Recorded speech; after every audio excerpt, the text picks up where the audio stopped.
King of Glory, February 10th, from a devotional entitled God's Amazing Grace by Ellen G. White.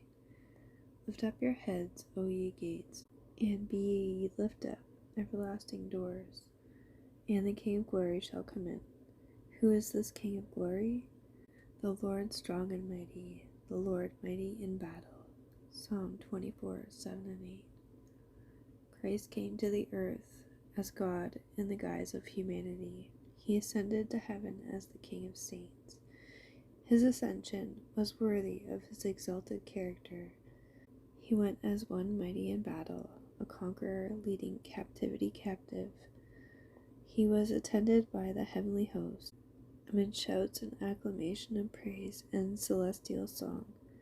The disciples not only saw the Lord ascend, but they had the testimony of the angels that he had gone to occupy his Father's throne in heaven. The brightness of the heavenly escort and the opening of the glorious gates of God to welcome him were not to be discerned by mortal eyes. Had the track of Christ to heaven been revealed to the disciples in all its inexpressible glory, they could not have endured the sight. Their senses were not to become so infatuated with the glories of heaven that they would lose sight of the character of Christ on earth, which they were to copy in themselves. They were to keep distinctly before their minds the beauty and majesty of his life, the perfect harmony of all his attributes, and the mysterious union of the divine and human in his nature. His visible ascent from the world was in harmony with the meekness and quiet of his life.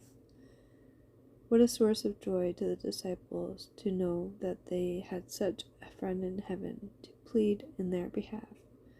Through the visible ascension of Christ, all their views and contemplation of heaven are changed. They now looked upon it as their future home, where mansions were being prepared for them by their loving Redeemer.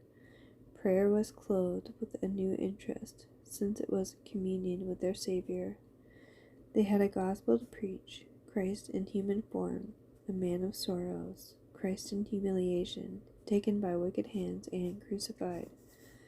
Christ resurrected and ascended to heaven into the presence of God to be man's advocate, Christ to come again with power and great glory in the clouds of heaven.